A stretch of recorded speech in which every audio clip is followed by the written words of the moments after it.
జనవరి 11 దేవుని వాగ్దానం. ఎన్నిక లేనివాడు బలమైన జనమగును. యెషయా గ్రంథము 60:22 మన ప్రభువైన యేసుక్రీస్తు నామములో మీ అందరికీ శుభాలు తెలియజేస్తూ ఉన్నాను. ప్రియులారా, అందరూ క్షేమంగా ఉన్నారు కదా? ప్రభు మహాకృపను బట్టి మరొక నూతన దినం మనం కలిగి సంతోషంగా వాగ్దానం పొందుకోవడానికి ప్రభు మనకు సహాయం చేస్తున్నాడు. ఈ వాగ్దానము ఒక క్లుప్త సందేశంగా, దేవుని వాగ్దానంగా, ఆశీర్వాదంగా ప్రతిదినము మీ మధ్యలో ఇలా స్వరం రూపేణ, దేవుని వాక్యం రూపేణ రావడం చాలా సంతోషాన్ని నాకు కలిగింపజేస్తూ ఉంది.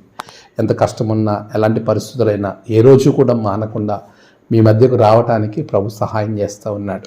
ప్రియులారా, ఈరోజు ఈ వాగ్దానం ద్వారా నేను ఎంతో బలపరచబడ్డాను. మీరు కూడా బలపరచబడతారని, ఆశీర్వదింపబడుతున్నారని నేను విశ్వసిస్తున్నాను, నమ్ముతున్నాను. దేవుని వాగ్దానాలు ఎప్పుడు కూడా మనలను ఇంకా స్ట్రెంథన్ చేయడానికి, మనము ఇంకా బలపరచబడ్డానికి, దృఢపరచబడ్డానికి ఉపయోగకరంగా ఉంటాయి. ఈ వాగ్దానంలో స్మాల్ వన్గా ఉన్న వారిని దేవుడు గొప్ప నేషన్గా చేస్తానని వాగ్దానం చేస్తున్నాడు. ఎన్నిక లేని వారిని ఒక గొప్ప బలమైన జనముగా చేస్తానని వాగ్దానం చేస్తున్నాడు. ఇక్కడ ఒక విషయాన్ని నేను జ్ఞాపకం చేయాలనుకుంటున్నాను. ఇశ్రాయేల్ ప్రజలు వారు ఈ యొక్క వాగ్దానం పొందేసరికి వారి పెద్ద జనంగానే ఉన్నారు, చాలా విస్తరించి ఉన్నారు. వారి జనం పెరిగిపోయారనే ఉద్దేశంతోనే వారిని చెరలోనికి మొదటిసారి తీసుకెళ్ళి వెళ్ళారు. ఆ తదుపరి రెండవ చెరకు కూడా వారి పెద్ద జనంగానే వెళ్ళారు. బబులోను చెరలో వారు బానిసలుగా ఉన్నారు. ఆ చెర నుంచి బయటకు వచ్చిన తర్వాత దేవుడు అంటున్నాడు, ఎన్నిక లేని వారిని బహు బలమైన జనంగా చేస్తానంటున్నాడు. ఇక్కడ బలమైన జనం అని అంటే ద గ్రేట్ నేషన్.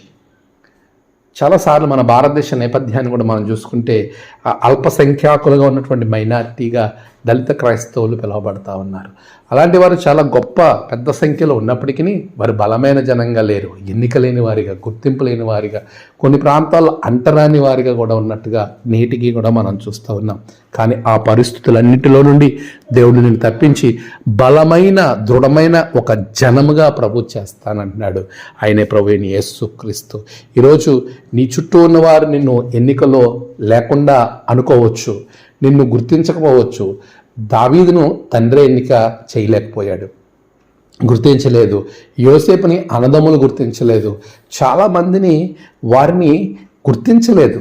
కానీ ప్రభువు వారిని గుర్తించారు, ఎన్నుకున్నాడు. యోసేపుని ఎన్నుకున్నాడు, ఫలించిన కొమ్మయ్యాడు. అందరికీ అతడే ప్రధానంగా మార్చబడ్డాడు. ఆ గోత్రము ప్రకటన గ్రంథంలో యోసేపు గోత్రంగా స్థిరస్థాయిగా నిలిచిపోయినట్లుగా మనం చూస్తూ ఉన్నాం. ప్రియులారా, దావీదు గోత్రంలో తండ్రి గుర్తించకపోయినా దేవుడు ఎన్నుకున్నాడు, పరమతండ్రి ఎన్నుకున్నాడు. దావీదు గోత్రం నుంచి యేసుక్రీస్తు వచ్చి దావీదు కుమారుడా అని పిలువబడ్డాడు. ఈరోజు నిన్ను ఎవరు గుర్తించినా గుర్తించకపోయినా, ఎవరు ఎన్నుకోకపోయినా, నీ పరమతండ్రి నిన్ను ఎన్నుకుంటున్నాడు, గుర్తించాడు. నిన్ను, నీ కుటుంబాన్ని బలమైన జనముగా చేయబోతున్నాడు. తగిన కాలమందు జరుగుతుంది. ఆ తగిన కాలమందు జరగాలంటే ఆయన బలిష్టమైన రెక్కల క్రింద దీనమనస్కులై నీ ఉండాలి. అలా ఉన్నప్పుడు ప్రభు నిన్ను, నీ కుటుంబాన్ని ఆశీర్వదిస్తాడు. అట్టి కృప ప్రభు మీకు అనుగ్రహించును గాక. ఆమేన్. ప్రార్థన. సర్వోన్నతుడానికి వందనాలు. గడిచిన కాలం మీరు తోడుగున్నారు. ఈ నూతన దినం నీ బిడ్డల జీవితంలో గొప్ప కార్యాలు జరిగించి గొప్ప జనముగా చేయమని ప్రార్థిస్తున్నాను. నేడు జన్మదినము, వివాహదినము, ఆయా విశేష దినములు జరుపుకున్న బిడ్డలను బహుగా దీవించండి. తమ ప్రియులు కోల్పోయి ఆదరణ కొరకు ఎదురు చూస్తున్న బిడ్డలకు ఆదరణ దయచేయండి. ఈ దినమంతా నీవే తోడుగా ఉండి సహాయం చేసి ఆశీర్వదించి బిడ్డలను బలపరచమని, దుష్టు నుండి తప్పించమని, రక్షణలో నింపండి. బహు బలమైన జనముగా చేయండి. క్రీస్తు పేటాడి వేడుకొంచున్నాము తండ్రి. ఆమేన్. తండ్రి, కుమార, పరిశుద్ధాత్మ త్రియేక దేవుని దీవెన మీకు తోడుగా ఉండి నడిపించును గాక. ఆమేన్.